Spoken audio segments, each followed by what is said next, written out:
Une enveloppe blanche, posée au milieu de la table. Silencieuse. À l'intérieur, une vérité froide, clinique, presque indécente.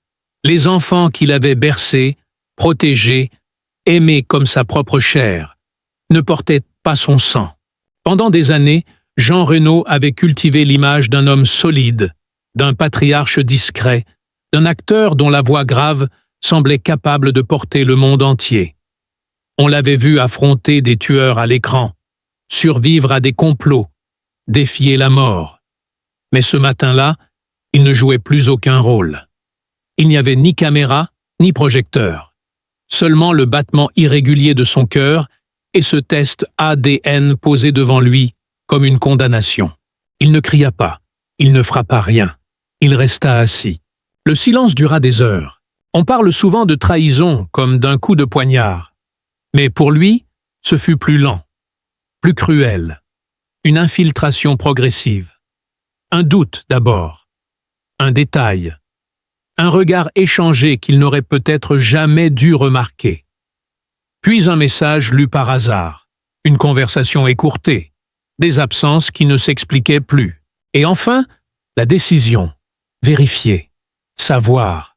Même si savoir devait tout détruire. Zofia Boruca, la femme qu'il avait épousée avec la certitude presque naïve qu'il était encore possible d'aimer intensément après tant d'années de vie publique, était devenue son étrangère. Leur mariage n'avait duré qu'1 an. 1 an à peine, et pourtant il semblait déjà chargé d'un poids insupportable. Ils formaient ce que la presse appelait un couple doré. Apparitions élégantes, sourires parfaitement maîtrisés, interviews où les mots étaient choisis avec soin. Elle parlait de stabilité. Lui parlait de renaissance. Personne n'avait vu la fissure. Ou peut-être que certains l'avaient vue, mais avaient choisi de détourner le regard. Il avait aimé ses enfants. Il les avait portés sur ses épaules. Il avait raconté des histoires avant de dormir. Il se souvenait du premier papa. Il se souvenait des petites mains serrant son doigt. Il se souvenait d'avoir pensé « enfin ». Et maintenant, tout se reconfigurait. Chaque souvenir devenait suspect. Chaque rire prenait une teinte étrange. Il ne s'agissait pas de cesser d'aimer. L'amour, lui, ne disparaissait pas sur commande. C'était cela, le plus insupportable. Continuer à aimer, tout en sachant. Lorsqu'il a finalement décidé de parler, ce ne fut pas lors d'une grande conférence dramatique. Pas de mise en scène théâtrale. Juste une interview, presque sobre. Mais sa voix trahissait quelque chose. Une fatigue nouvelle. Une fracture. J'ai découvert que la vérité ne protège pas toujours. Parfois, elle arrache. Il ne prononça pas de reproches violents. Il ne transforma pas Zofia en ennemi public. Il parla de déception, de confiance brisée, de solitude au milieu du bruit médiatique. Il parla surtout des enfants, pas comme d'un scandale, comme d'une douleur intime. Il avait voulu préserver leur dignité. Il avait voulu préserver la sienne. Mais les rumeurs avaient déjà envahi les réseaux. On murmurait qu'il avait quitté le domicile sans un mot, qu'il avait dormi dans un hôtel discret, loin des photographes, qu'il avait refusé plusieurs projets pour ne pas apparaître devant les caméras avec ce regard que l'on ne pouvait plus maquiller. Ce qui le détruisait n'était pas seulement la trahison conjugale. C'était le sentiment d'avoir vécu dans une mise en scène. Lui, l'acteur, s'était retrouvé personnage d'un scénario dont il ignorait tout. « Le plus difficile, confia-t-il à voix basse, ce n'est pas de partir. C'est de comprendre que ce que vous croyez réel ne l'était pas. » On le vit changer. Plus silencieux, plus distant. Certains parlèrent d'orgueil blessé, d'autres de crise tardive. Peu comprirent l'effondrement intérieur d'un homme qui découvrait que son identité de père venait d'être ébranlée. Il ne renia pas les enfants. Il ne parla pas d'abandon, mais il reconnut qu'il devait se reconstruire loin de ce mensonge. Quitter Zofia n'était pas un geste de colère. C'était un geste de survie. Le divorce fut rapide, presque administratif. Les signatures apposées sans éclat, les avocats discrets. Pas de guerre publique. Juste une séparation glaciale. Dans son appartement désormais trop silencieux, il garda certaines photos. D'autres furent rangées dans un tiroir. Il passa de longues heures face à la fenêtre. Paris en contrebas, comme s'il cherchait dans la ville un signe que la vie continuait malgré tout. Il avait affronté des critiques, des échecs, des blessures physiques au cours de sa carrière. Mais cette fois, il affrontait quelque chose d'invisible. Une perte qui ne se mesurait ni en argent, ni en réputation. Une perte de certitude. Et lorsqu'on lui demanda s'il regrettait d'avoir parlé, il répondit simplement « Non, le silence aurait été plus confortable, mais je ne pouvais plus respirer dedans. » Puis il se tut de nouveau. La cafetière siffle à 6h23. Toujours la même heure. Toujours le même geste. Jean Reno se lève avant que la ville ne respire vraiment. Il marche pieds nus sur le parquet froid. Il ne met plus de musique le matin. Avant, il laissait parfois du jazz remplir la cuisine. Maintenant, le silence est plus honnête. Il ouvre le placard du haut. 2 tasses. Il en prend une seule. Il hésite une seconde devant la deuxième, puis referme. Sur la table, il y a encore une trace presque invisible laissée par un feutre bleu. Un dessin d'enfant. Un soleil trop grand. Une maison trop petite. Il passe son doigt dessus sans s'en rendre compte. Comme si le bois pouvait encore garder la chaleur d'une petite main. Le frigo contient moins de choses. Plus de yaourt aux fruits. Plus de jus sucré. Seulement des légumes. Une bouteille d'eau. Un reste de fromage. La banalité d'une solitude organisée. Il s'assoit. La lumière traverse les rideaux. Elle tombe sur son visage et révèle ce que les caméras ne montrent pas. Les rides plus creusées. Les cernes persistants. La mâchoire serrée même au repos. Il relit parfois les messages anciens. Pas pour souffrir. Pas volontairement. Juste parce que son pouce glisse et qu'il tombe sur une photo. Un anniversaire. Un gâteau mal décoré. Un rire figé en pixels. Il se souvient du bruit des pas dans le couloir. Des courses improvisées dans le salon. Du cri soudain. « Papa, regarde !» Ce mot résonne encore. Il ne s'efface pas avec un test ADN. Un soir, il a retrouvé une petite chaussure sous le canapé. Comment avait-elle pu rester là si longtemps? Il l'a tenue longtemps dans sa main. Il aurait pu la jeter.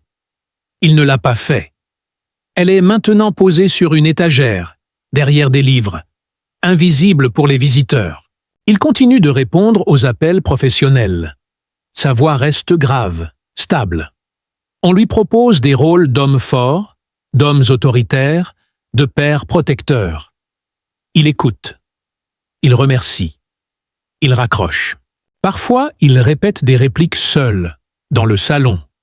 Les mots résonnent différemment. Quand il prononce « mon fils » dans un script, il s'interrompt. Il ferme les yeux. Il recommence. Il ne pleure presque jamais, ou alors très brièvement, une larme qui ne prévient pas. Un ami lui a demandé s'il se sentait trahi ou humilié. Il n'a pas su répondre immédiatement. Ce qu'il ressent est plus diffus, comme une pièce dont on aurait déplacé les murs pendant la nuit. Il continue à marcher dans Paris. Il passe devant un parc où il allait parfois. Il ralentit sans y entrer. Il observe les autres pères pousser les balançoires. Il ne détourne pas le regard. Il regarde jusqu'au bout. Un jour, dans une boutique, une petite fille lui a souri en le reconnaissant. Elle a tiré la manche de son père. C'est lui. Il a souri aussi. Un sourire professionnel d'abord. Puis quelque chose de plus fragile. Il achète des livres pour enfants sans réfléchir. Arrivé chez lui, il se rend compte qu'il n'a plus personne à qui les lire. Il les pose quand même sur la table basse. Peut-être par habitude. Peut-être par refus d'effacer. La nuit est plus difficile. Le lit paraît trop large. Il dort sur un côté seulement. L'autre reste intact, comme si quelqu'un allait revenir. Il se réveille souvent vers 3 heures. Il marche dans l'appartement. Il boit un verre d'eau. Il regarde la ville noire derrière la vitre. Il ne parle pas mal d'elle. Il ne cherche pas à salir. Mais dans son regard, quand son nom apparaît, Zofia Boruca, il y a un clignement presque imperceptible. Une contraction minuscule. Il a gardé certaines photos dans une boîte. Pas toutes. Juste quelques-unes. Une main minuscule tenant la sienne. Un dessin maladroit. Une mèche de cheveux coupée un jour d'été. Il ne sait pas quel rôle il doit jouer maintenant. Père sans filiation. Mari sans épouse. Homme public sans récit maîtrisé. Il marche plus lentement. Il observe davantage. Le monde semble plus bruyant qu'avant. Les conversations des autres, les rires dans le métro, les disputes dans la rue, tout paraît plus proche, presque intrusif. Un soir, il a préparé un plat qu'il faisait souvent pour eux. Par réflexe, il a mis 4 assiettes sur la table. Il est resté immobile en les regardant. Puis, il en a retiré 3, une à une. Sans bruit, il mange lentement. Il n'a pas cessé d'aimer. C'est peut-être cela, le plus troublant. L'amour ne s'annule pas avec la biologie. Il persiste dans les gestes, dans les souvenirs, dans les réflexes. Il ouvre parfois la porte d'une chambre désormais vide. Il ne reste pas longtemps, juste assez pour respirer l'odeur du bois, pour vérifier que rien n'a bougé. Le monde continue de le voir comme une figure imposante. Une voix, une silhouette, une carrière solide. Mais derrière cette façade, il y a ces détails minuscules. Une tasse en trop, une chaussure oubliée, un livre jamais lu à voix haute. Et quand la nuit retombe sur Paris, qu'il éteint les lumières une à une, il s'arrête toujours un instant dans le couloir, comme s'il attendait d'entendre à nouveau des pas courir vers lui. Il y a une chose qu'il n'a jamais montrée à personne. Un second dossier, pas le test ADN, autre chose. Il le garde dans un tiroir fermé à clé, derrière des papiers administratifs sans importance. Parfois, il l'ouvre. Il ne le lit pas toujours. Il vérifie seulement qu'il est encore là. Comme si la vérité pouvait disparaître pendant la nuit. Jean Reno n'a jamais raconté toute l'histoire. Dans les interviews, il parle de trahison, de choc, de reconstruction. Il choisit ses mots avec précision. Mais il y a des silences plus lourds que ces phrases. On lui a demandé « Avez-vous découvert comment tout a commencé ?» Il a souri légèrement, un sourire qui ne signifiait ni oui ni non. Les détails sont restés flous. Une absence prolongée, un voyage soudain, une incohérence dans une date. Rien de spectaculaire, juste des fragments. Comme un puzzle dont il manquerait volontairement des pièces. Un soir, bien après minuit, il a reçu un appel. Numéro inconnu. Il a hésité avant de répondre. La voix à l'autre bout n'a pas donné de nom. Elle a dit une phrase brève. Une phrase qui aurait pu tout expliquer. Ou tout compliquer. Il n'en a parlé à personne. Il marche souvent le long de la Seine maintenant. Pas aux heures touristiques. Tard. Quand les lumières se reflètent sur l'eau et que la ville semble retenir son souffle. Il s'arrête près des quais. Il observe les silhouettes. Il a parfois l'impression d'être suivi. Ce n'est peut-être qu'une paranoïa tardive. Ou peut-être pas. Dans son téléphone, il y a un message qu'il n'a jamais effacé. Envoyé à 2h17 du matin. 3 mots seulement. Il faut parler. Il n'a jamais répondu. Quand il croise le regard des enfants, oui, il continue de les voir, parfois, brièvement, il cherche un signe. Pas une ressemblance physique, quelque chose d'autre. Un geste familier, une façon de plisser les yeux, un rire qui lui rappellerait le sien. Parfois, il croit le voir. Parfois, il doute même de ce qu'il sait. Le dossier dans le tiroir contient des dates, des relevés, des captures d'écran imprimées, une photo prise dans un café. Flou. On distingue une silhouette masculine en face d'elle. On ne voit pas le visage. Il pourrait engager quelqu'un pour enquêter davantage. Il en a les moyens. Il ne le fait pas. Pourquoi ? Peut-être qu'il craint une vérité encore plus instable que la première. Peut-être que tout n'est pas aussi simple qu'un mensonge conjugal. Peut-être qu'il existe une version qu'il ne connaît pas encore. Zofia Boruca ne s'est jamais exprimée publiquement avec la même intensité. Quelques mots, sobres, évoquant la complexité et la douleur partagée. Rien de précis, rien de définitif. Un jour, lors d'un événement discret, leurs regards se sont croisés. Pas de scène, pas de confrontation. Juste un échange de quelques secondes. Dans ses yeux à elle, il a cru voir quelque chose. Pas de la culpabilité. Pas exactement. Autre chose, une information qu'elle seule détenait. Il est rentré chez lui plus tôt que prévu ce soir-là. Il a ouvert le tiroir. Il a relu les documents. Puis il a ajouté une feuille vierge au-dessus. Comme si une page manquait encore. Les enfants continuent de l'appeler. Pas aussi souvent. Mais assez pour que le mot « papa » ne disparaisse pas complètement de son quotidien. Il répond toujours. Sa voix reste stable. Il demande comment s'est passée l'école. Il écoute les détails insignifiants. Il rit aux blagues maladroites.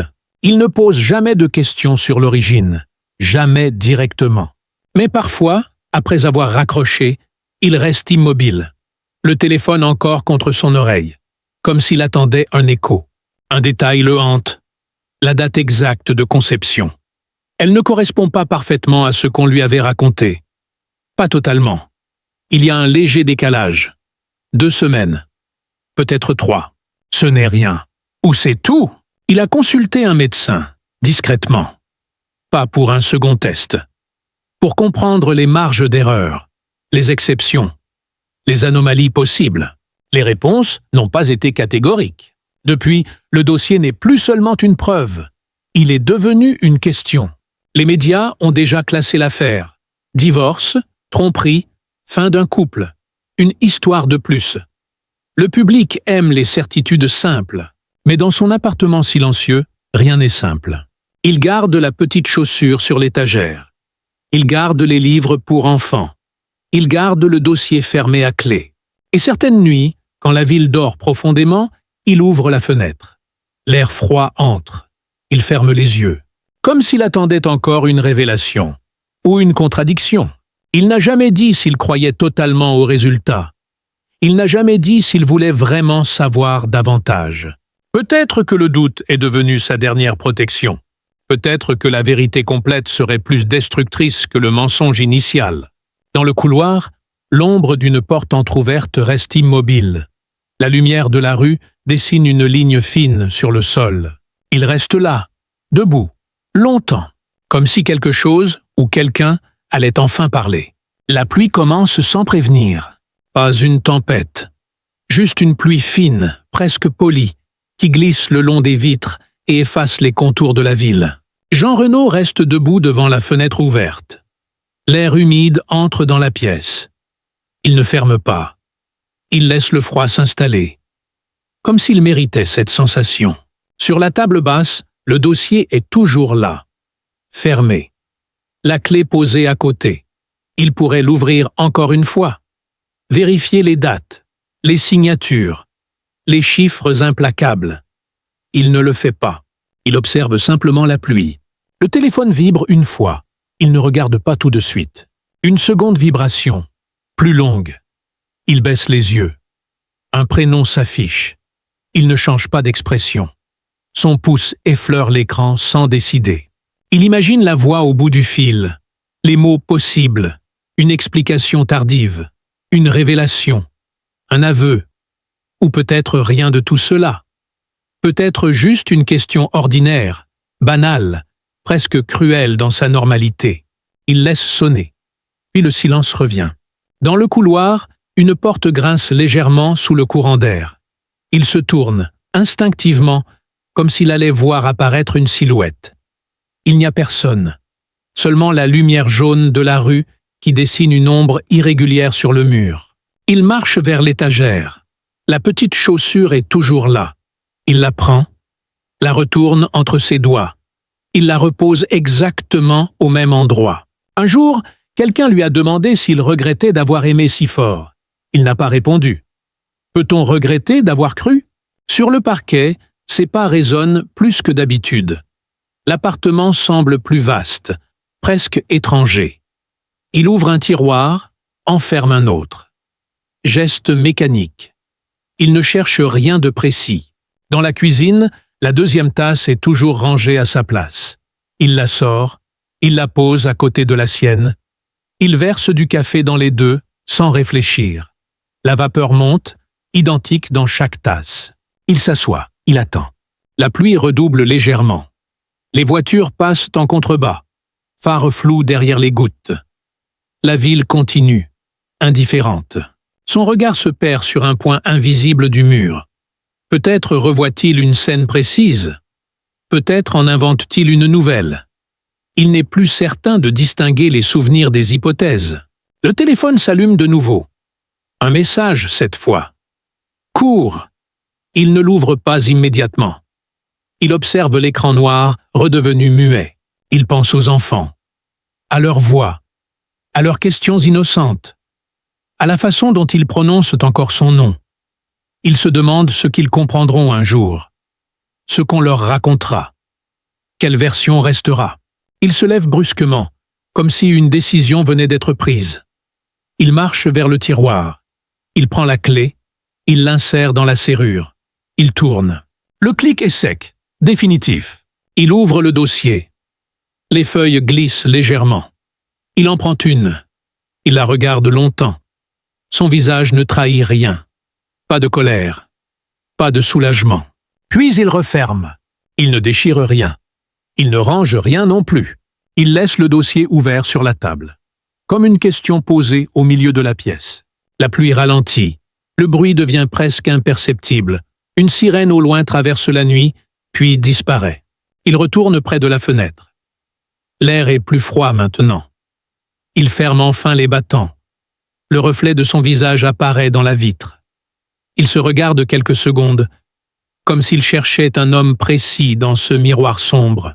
Dans la chambre, le lit reste intact d'un côté. Il s'y allonge sans allumer la lumière. Le plafond est à peine visible. Les ombres dessinent des formes incertaines. Le téléphone vibre encore, plus brièvement. Il ne bouge pas. Dans l'obscurité, on pourrait croire qu'il dort déjà. Mais ses yeux sont ouverts, fixes. Il écoute les bruits infimes, le bois qui travaille, un pas lointain dans l'immeuble, le souffle discret de la ville qui ne s'arrête jamais. Sur la table du salon, le dossier reste entrouvert. Une page dépasse légèrement. La clé est restée insérée dans la serrure. La deuxième tasse de café est encore pleine. Et dans le couloir, la porte d'une chambre vide est restée entrebâillée. La lumière de la rue continue de tracer une ligne fine sur le sol. Il ne se lève pas. Il ne ferme pas la porte. Il ne répond pas au message. La nuit avance, lentement. Et rien ne vient expliquer ce qui, peut-être, n'a jamais été totalement compris.